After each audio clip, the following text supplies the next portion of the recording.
Hello, everybody, and welcome to another episode of the Black and White United Show. I'm your host, Andreas. In today's episode, we are going to be doing part 2 of the 2025 Collingwood season review. This is one that I've been looking forward to for quite a while now. We are joined by Mick Sacker from the Magpie Army Chronicles. Mick, how are you going today? Very good, thank you, Andreas. Thank you for having me. Oh, that's perfectly fine. I asked Nate the same question when we did his one, and he said that he was miserable because we obviously didn't make it through to where we wanted to. But I think looking back at the season now and looking back at certain games and stuff like that, we can sort of be happy with certain parts of the season, and we can take so many positives for that moving forward, which we'll discuss. But I mean, the second half of the season was. It was filled with a lot of ups and downs. And we'll go over a few of those games, and I'll take it away pretty much straight away. That round 13 game, King's birthday, the big freeze. Yep. We ended up winning by a point. Now, controversial towards the end, obviously Max Gorn stuffed that kick up. You know, you had Stephen May and him sort of do a little bit of argy-bargy talk like after the game.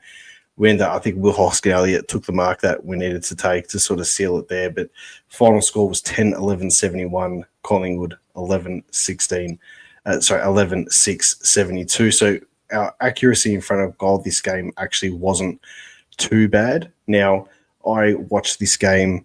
I don't know if you went to the game or anything, but I watched this game from the airport in, where was I? I think I was leaving Barcelona heading towards Athens.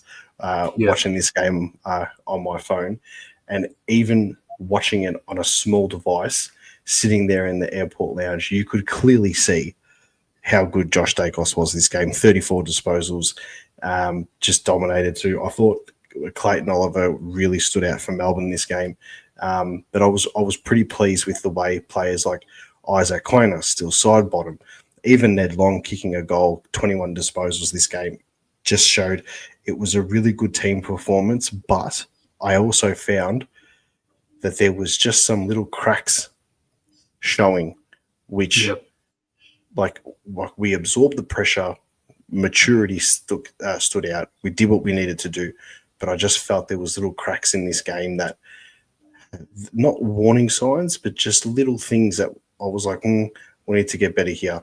We need to get better through the corridor. Our hand pass link chain needs to get better. There was just little things that I saw which raised a little bit of concerns. Did you feel the same way with this game in particular?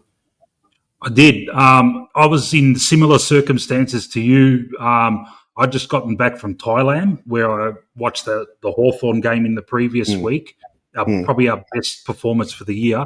I just gotten back, and I remember watching this game. It was freezing after coming from a tropical climate, and just watching this. This was the infamous Langdon tag on Nick. Kept him to very low possessions, but Nick still was very efficient with those few possessions that he had. And there was a big talking point in the media at the time saying, Langdon destroyed him, but it just allowed the other midfielders to have a day out. Having said that, I do think we got a bit lucky in this game. I reckon Melbourne would see themselves as being unlucky not to get the chocolates in this one. But we won by a point, and you're right, the cracks were appearing from now, little things that we didn't like. We're coming off a high, there's big wins against Sydney, Brisbane and Hawthorn, and then we put in a performance like this, made us worry a bit with the bye coming up. I felt like it was a little bit of a worry. I think the other worrying sign was the fact that it was right after such a good game against Hawthorn. And it was like, we're playing against opposition now that, they're not having the greatest of seasons. They're sort of, I get that they're desperate and stuff like that, but I just wish we had have put them away a little bit more when we had the chance, because, it wasn't as if it was close the entire game. Like, we felt like we were sort of edging them. And even though the scoreboard was a lot closer, I did feel as if we were better than them around the ground. But then when they started going, it sort of evened itself out sort of towards the end. But, sometimes the good sides just need to find a way to win, and we did. Round 14 was the bye week for us, which was, I guess it came at a good time for us just to reset and stuff like that. And then round 15, we played against St Kilda at Marvel. Now, the first half of this game was neck and neck. I thought St Kilda actually, my honest opinion, and I'll take my Collingwood hat off here and try and put my neutral perspective on, I really did think that St Kilda were probably the better team in the first half of this game. They just, it was like they were rising sort of to the occasion of playing against Collingwood like they tend to do all the time. Wanganeen-Malira dominated 35 possessions, but I just loved the way in the second half, that goal by Nick Dacos, that was one of his goals of the season against St Kilda.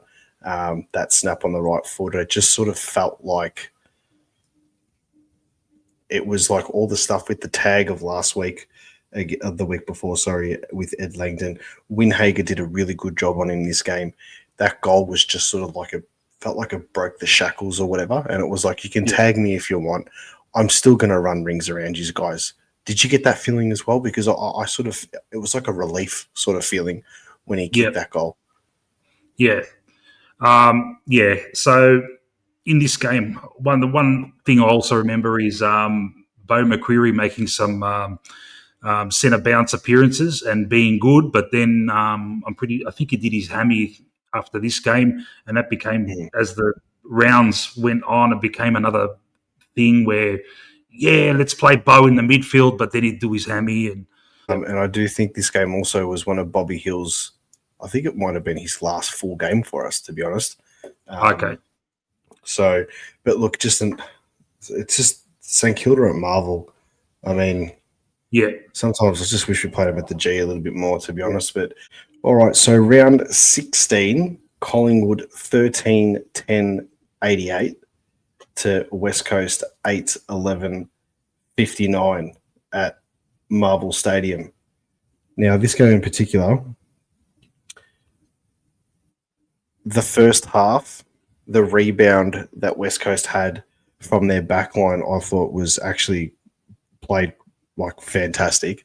I genuinely was worried, I think, up until just after halftime of this game, thinking to myself, if there's a game that we're going to drop against the bottom side, this has got shades of 2022 round 3 all over it, or whatever it was. Liam Baker was fantastic, 35 possessions. That Tom McCarthy, he played a phenomenal game, 29 disposals.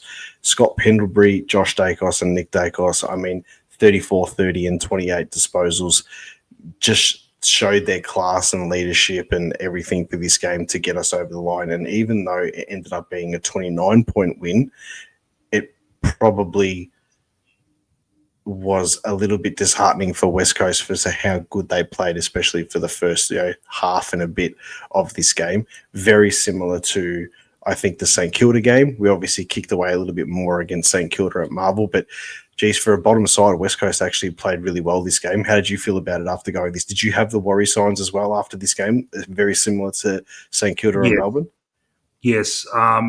This game was a very frustrating game to be at. They were with us till the last quarter, and they were impressive. We experimented with the 4 talls in this game. Charlie West got the debut, and our forward line was so tall, and yet West Coast was still taking all these fucking intercepts. Edwards was outmarking McStay and Checkers, and I was thinking, I think Checkers played, but I was thinking, what's going on here? We beat them in the last, but it was not an impressive performance at all. And I came away from this game vowing never to come to Marvel again because I can't stand that stadium. And just going away thinking West Coast, they're going to be all right in the next 2 or 3 years because that team was so young and they really tested us. And that scoreline flatters us, to be honest. And I thought Ryan Marich, you talked about intercept marking. Marich was taking these marks and he was just going off the halfback and he was just pushing forward along the wing the whole day. I mean, he looked like Finn Callahan on opening round, the way that he was like just conducting the play from the back line. watching it, I'm thinking to myself, how are we not able to stop this? But if you look at the game as a whole and you focus on our forward line, we went in with the 4 talls, but the problem that I had is I didn't really have an issue trying out the 4 talls against West Coast. But my issue was trying out the 4 talls and then our smalls, because I don't think Lockie Schultz played this game either. I think he was injured. But the one game that you do the 4 talls, you've also got Jamie Elliott in there. Now, Jamie Elliott's 5'10", okay? But he plays because the majority of his career at Collingwood, he's had to play as a tall forward. Jamie Elliott and Lockie Schultz are the same height, okay? Yeah. They're both 5'10".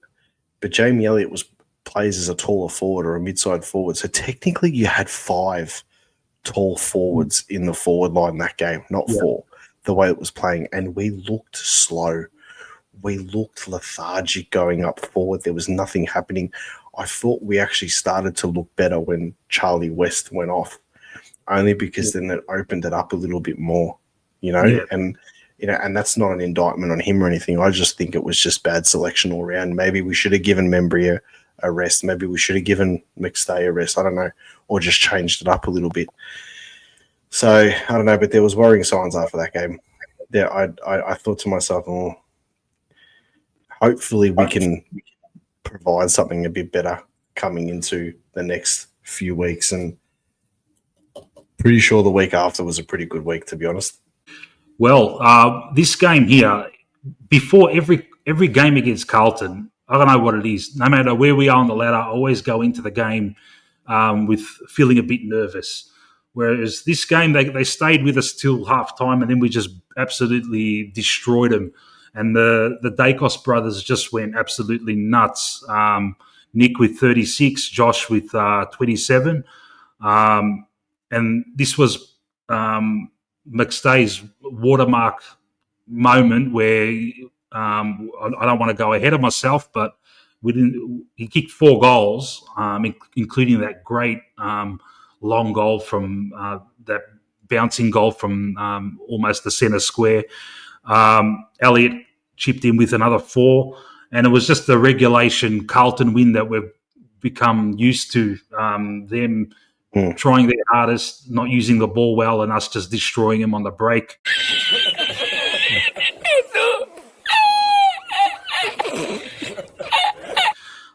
56 points. I remember Tom Mitchell came in for this game and had a very good game. And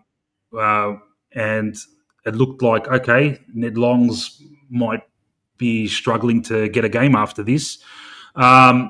This put us 15-2, I think. And I think it was up around now where Fly made that infamous comment in a press conference where we've qualified. And the future, I think it did affect the future, which we'll go into. But yeah, this game was just a good, satisfying feeling. I had the feeling that, all right, we're back in town now. But the opposition, we should take into account the opposition was very poor in this game. I actually had it written down as a note to talk about this game in particular. Just the one thing, it's just this Tom Mitchell's first game back in since Anzac Day last year in 2024. And I think the selection of Tom Mitchell for this game was 110% the right call. And the reason being is Tom Mitchell's a player where he'll get the ball and he absorbs the pressure and he gets the cheeky hand pass out, and it allows players like the 2 Dacos boys of Houston, that Jack Chris was still side bottom, even a person like Lockie Sullivan, to get the ball and run, right? And he draws them in. He loves the contested play. And Carlton this season were a team where they just drew the heavy labour-intensive contest non-stop, and it suited Tom Mitchell's style, because once he drew that in and he was able to get the hand pass off, we were able to break free. And some of the passing in this game going into the forward line from, I think it might have been like Houston kicking to Chris, but Lipinski's kicking into the forward 50. it was just picture perfect. Like it was it felt like that second half or the third quarter felt like we played against Hawthorn earlier on in the season. Just the way that we were able to just be so direct and damaging. And I think it's probably something that we should look at, obviously, in the third part of this series and moving into the future next season.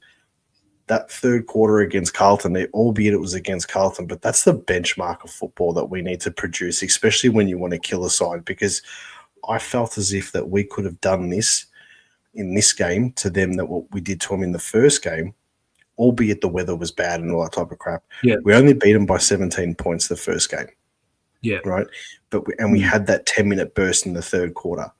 Yeah. This one here, this second half, this third quarter, I mean, Jack Crisp kicking goals from, the boundary, the smother from Maynard when he and then McStay got it and then he kicked it through for a goal for bouncing through, and I think it was Haynes couldn't touch it on the line. I mean, this was just one of the most satisfying 56-point wins against Carlton that I've seen us play in a long time, in a long time. So this was an awesome game. And then, was it a Band-Aid over the cracks? Because I'm pretty sure it was from this point onwards that we started to see some cracks coming up in the side after that great performance. Do you agree with me? Fly's comments were unnecessary after this? I wouldn't say unnecessary because he has spoken about for the last 4 years about qualifying, and we've just got to get there. We've got to do this in stages. We've got to qualify first and then worry about the next step. I probably wouldn't have said that out in the media. He could have said that behind the closed doors to the boys and say, this is what we wanted. We're going to play finals this year. But maybe worded it, it's like, don't stop, be a bit more ruthless about it, because I feel like after he said that, we did get complacent a little bit. And look, to be fair, when you're sitting 10 points clear on top of the ladder, a game in hand or whatever it is, it's human nature. You're going to feel complacent. Now, I'm not trying to make excuses for where we were at this point of the season, but I just feel as if there was things that we could have done to avoid it.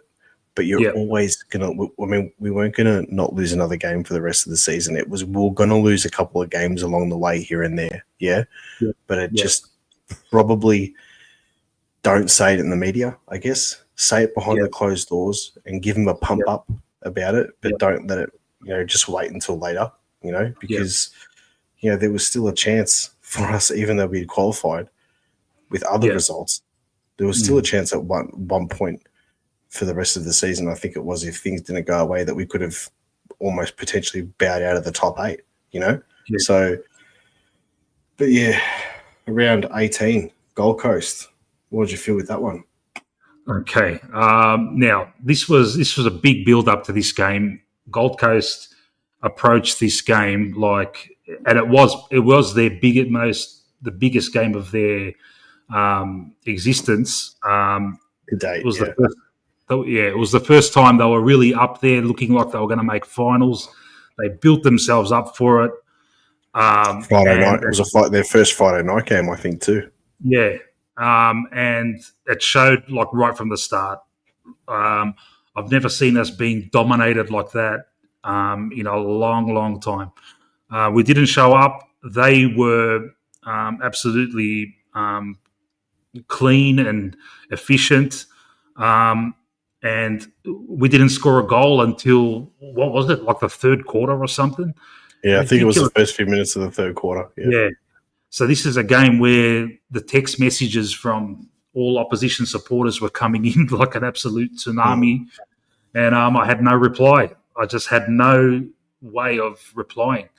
But then we come back. We put on this, and it would have started halfway through the third, this comeback that was just off the charts, ridiculous.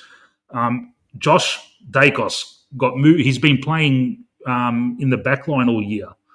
Fly puts him in the guts, and he just puts on one of the great individual performances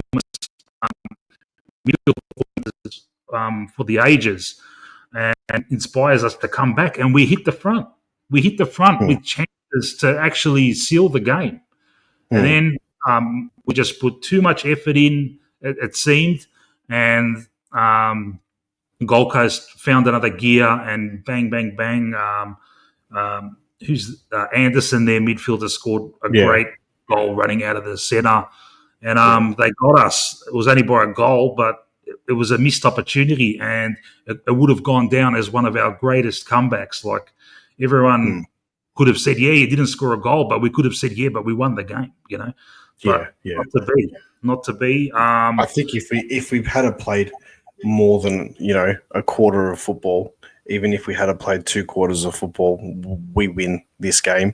There was a little bit of talk around, obviously, there was a bit of talk around Checkers and Lipinski not playing this game, which, you know, I found out later that it was just one was legitimately underdone and couldn't play, and the other one was legitimately sick, and he couldn't play. I just wish we hit the front in this game in the last quarter. Jamie Elliott's goal, it was in the 14-minute mark of the last quarter. Yeah. Reminded me very similar of the game against them in 2024, where, you know, we've come back, we've hit the front, but there's still too much time left. Yeah, we've played catch-up football literally from the first quarter, and we've hit the front. And I felt like once Jamie kicked that goal, we just ran out of legs, because the last minute of the game, and we had an opportunity to go into the forward line, we just looked lethargic. We looked down on our feet, and just we had nothing left in the tank. Now, it was disappointing. The final score was 10-9, 69, 8-15, 63. I think just the scoreline there says enough. 15 behinds. We didn't score a goal to the third quarter. We missed some really easy chances. 4 behinds in the first quarter, 8 behinds up until halftime, and Hosky missed that goal on the halftime siren as well, which I think if he had scored that, things changed. I'm pretty sure it was Tim Membry who scored our first goal in the third quarter, and that was like 15 minutes into the third quarter or whatever. So interesting. But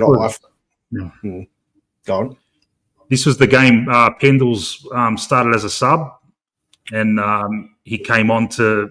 And this is when, in going with Fly's comments before the about qualifying, this is. It seems right now the resting of players started to become the norm, and it seemed to affect our cohesion. From the outside, it did. Yeah. With that, apparently the training loads were increased at training, so the boys would have come into this game with heavy legs, and the resting of some key personnel, and this was the result of it. I think it was just a bit of a build-up of everything, and then ultimately it was that first half performance just not being able to capitalise on them and just take. And we didn't even have to go in at halftime leading, but just have a couple of goals on the board, and then really we would have won. I probably would have brought Pendles. I mean, and even if they started Pendles as a sub, in my opinion, and you're watching the game as a coach on the boundary line, you need some leadership. You need coaching out there on the field. Make the call. If there's anybody that's playing that's not having an impact, just make the call. Even if it's someone in the back line, put Pendles in the back line. Just make the call and get him on the field, and then he can control the position swaps on the field and conduct everything.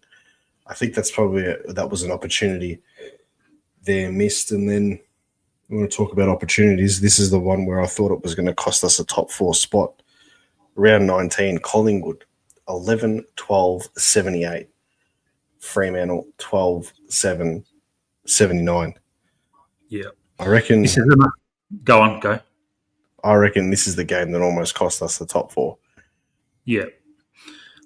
This is another grand final for the opposition. They came in, they were raring to go. Just on that, and you said it perfectly at the start when you're talking about this is the Gold Coast's biggest game in history, blah, blah, blah.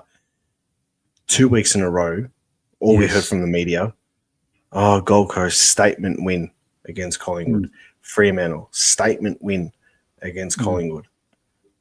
I think to myself, like, are you guys for real? Like why is every win that a club has against us a statement win? Yeah. It was just, just some of the crap that was just the verbal garbage coming out of the media was just ridiculous. Nick Dacos dominated this game. He kicked 1 goal. He had 43 disposals. I thought Sarong, you want to talk about statements, I reckon Sarong put the stamp down in this game and said that he is one of the most elite players in the AFL.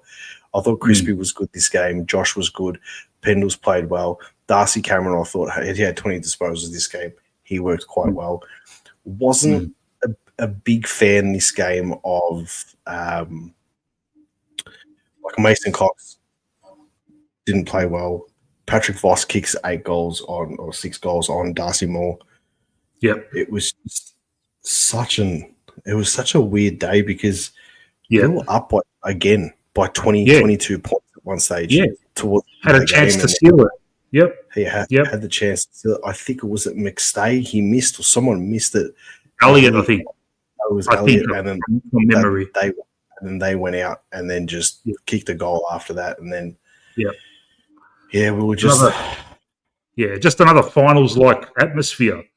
Remember that, Brayshaw decides to wear his brother's helmet to make a point, and this is also the era, the Charlie Dean love affair with Fly era, where we've got Frampton coming back from injury but playing reserves, and Charlie Dean's in the back line there, and look at that, Voss kicked 6 in the greatest game. He'll be telling his mates about this game long after he's retired because he'll never repeat it.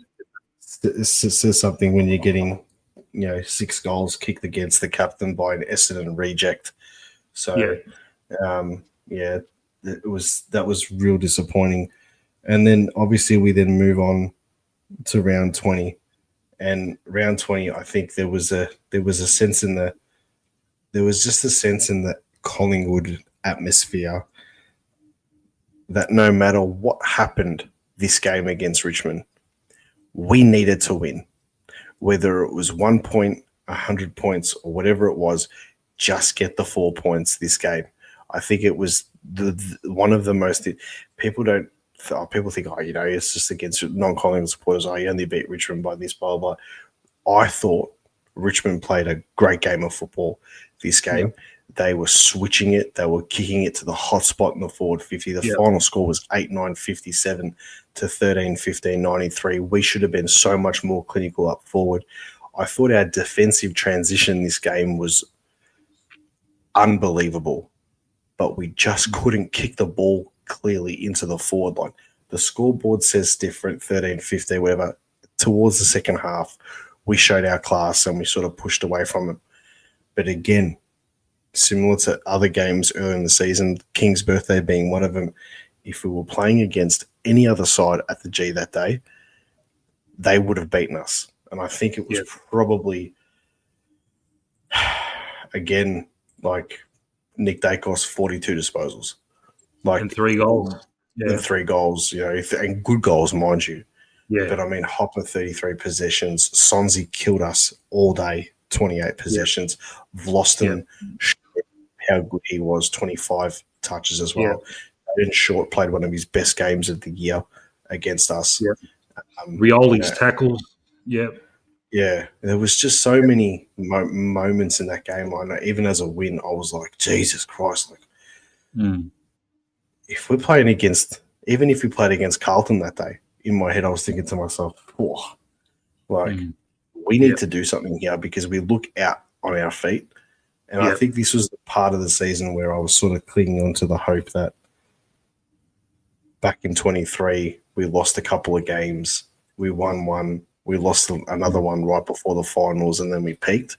I think it was Yeah. around this time now. I was thinking to myself, are we trying to emulate that 2023 thing? You're trying to hold on to things in your head.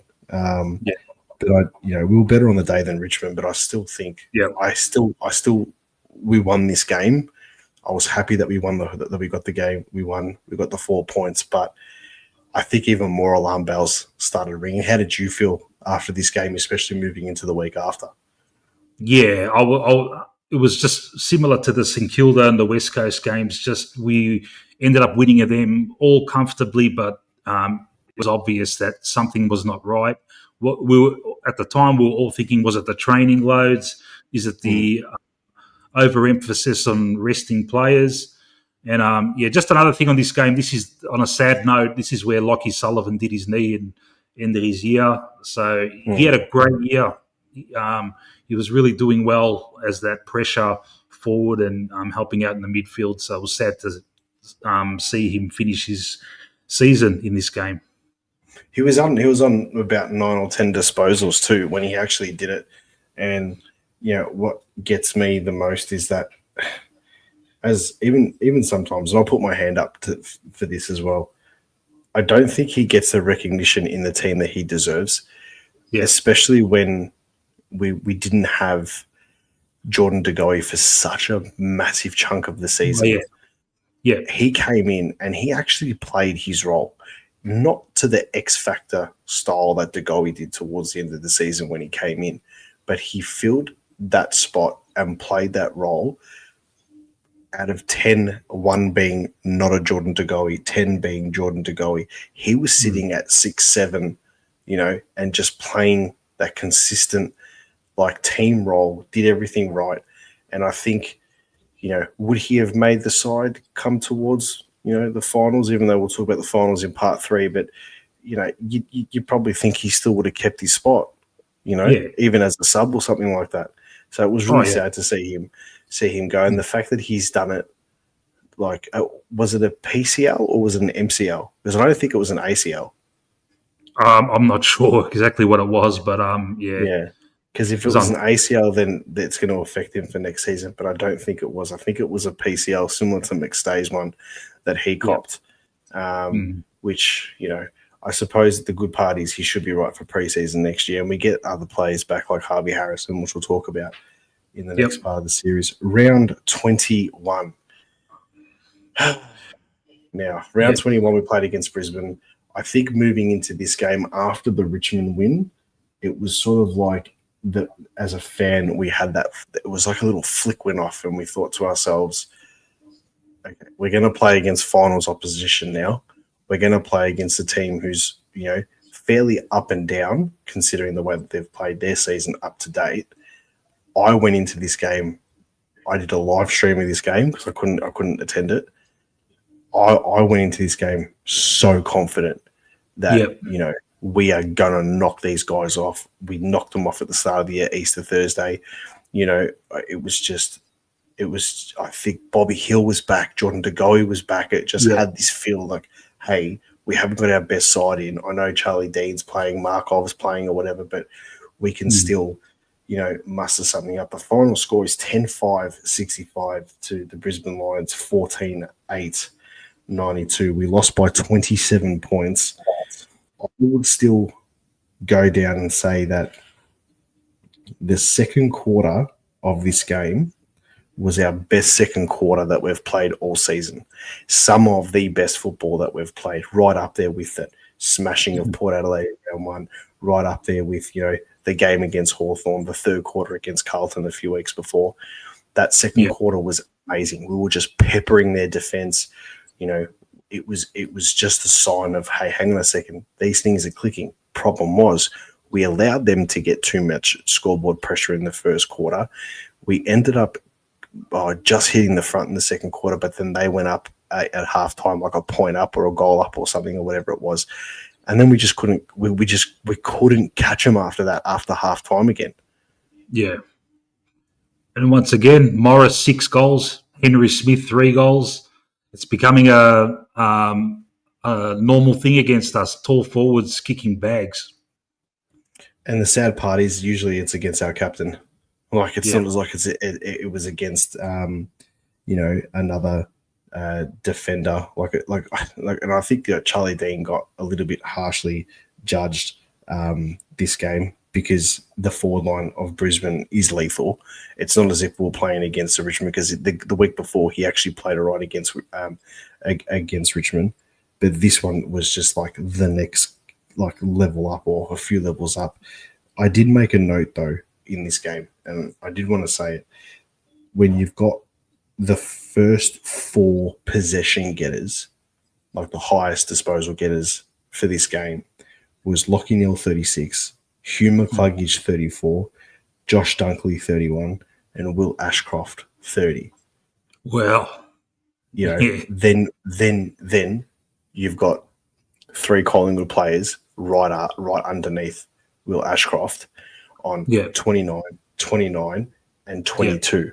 And I'll give you one guess to guess who those 3 players were.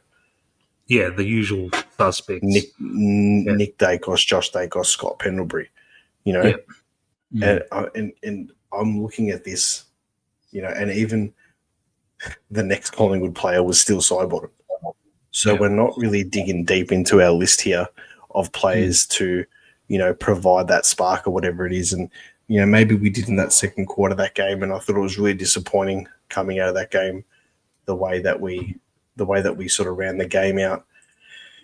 But, I thought that was going to be the biggest issue of the game or of the year after that game. But I reckon the week after was the biggest red flag that we've had as a club, probably under Fly's coaching era. And it couldn't have gotten much worse than what it did. And you can take us away for this round 22 game. How important do you think was Howie going down in the opening minutes to the final scoreline? Because, so something that really shouldn't have happened. We had a holding the ball decision in the piece of play just before it that we should have gotten. We should have been kicking for goal. Instead, the ball gets transferred to the other side. Howie gets knocked out, and you could just imagine Darcy Moore, after playing for a few weeks, trying to be the main man in defence, and now he's thinking, we just got Jeremy Howe back and he's knocked out. Now I've got to go another 4 quarters of trying to marshal this defence by myself with Charlie Dean next to me. And it just, as soon as that happened, we just didn't even give a whimper. And I just would love to know what a sliding doors moment would look like. I'm not saying we would win, but I don't think we would have lost by 64. And then Nick on the bench for 14 minutes at the start. What the hell's going on there?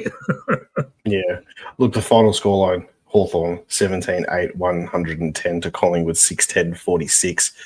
Sort of, you can't really justify anything with any player sort of getting injured or anything like that it's going to change it, or make it closer. I do think that we are a bit more solid in defence if Howie doesn't go down. But those type of injuries, it was injuries. I think that those type of injuries, though, when one of your key players goes down the way that he did, especially just coming back from a hamstring strain that he got against Gold Coast, you're either going to go one way or the other. It's either going to galvanise the group and you're going to come together, and then we're just going to run over the top of them. Yeah? Yeah. Or it's going to be what happened, where everyone's just flat. And we can't say that it didn't have any effect on the players. It obviously did. I mean, it did. The psychological aspect was there. Is it the reason that we lost? No. Our midfield was crap. Our forward line couldn't do anything. Our defence couldn't stop. I thought our defence was probably our best part of our best aspect of our team this game, but our defence got killed the most because they just had no assistance from anybody. I think the only positive that I took out of this game was that Jordan De Goey got through unscathed. That was the only positive that I took out of it. He kicked a really good goal, I think, in the first quarter as well, and it was just like, okay, in my head, we're not going to win this game, but we're just cooking something up here. Can we go along with it? We didn't in this game. And I think the most disappointing part was just the way that we didn't respond after the Brisbane game. Yeah. Yes. Yeah. We would have expected a different team after that demoralising performance from the previous week. But no, we just got another one. And things were looking a bit gloomy from now on. Yeah. So then the week after the smashing, we go over to Adelaide. Yeah. And massive build up for this one. Yeah. Another grand final for the opposition. And this game was like a finals game. It was really wet and slippery. The umpires were just totally against us for the whole game. Mark Keane just put on a defensive performance, and this is when we all started. This is when we all started saying, "Checkers, what are you doing, mate? You're getting absolutely destroyed." I feel it's a game we should have won, though. At least I do feel this was I felt a turning point in this game. I thought, okay, at the end of the game, I was so disappointed. We lost by 3 points, but I'll tell you what, the effort was like 100% better than the previous week, and the boys maybe they're starting to turn at the moment. I think the comments that Fly made after this game about the boys not being in form, and then he asked the boys like, all right, so what do you do when you're down on confidence? And then one of the players said, oh, I don't talk. And then he was like, okay, so be loud, talk. Oh, I don't hold my tackles. Okay, so hold your tackles. So just go and fix it. Just go and get yourself in form. And he was in that press conference against Hawthorn. He came across actually the first time that I'd seen him angry in a thing, because he's all about the love and keep building up everyone together. And I'm not going to say all that woke stuff, because it just we want a flag with the way that his coaching philosophy is. So whatever, but I haven't seen. I don't want to use the word on the show, but it starts with C. And we haven't seen that side of him before. We haven't seen that aggressiveness, that bullishness. He says he wants to be a winner, and he is. But we haven't seen an angry side like this of him. And I think it transferred into this game against Adelaide. And a couple of decisions here and there should have gone our way. Now, I'm not one to talk about the umpires for a long period of time.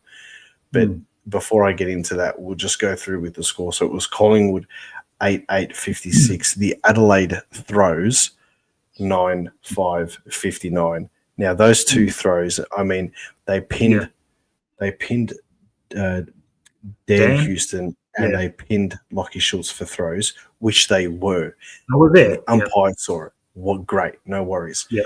The umpire was right in front of these two decisions that didn't get paid. One was a turning point goal in the game that pretty much told us that we weren't going to win and we had to play catch up again, right?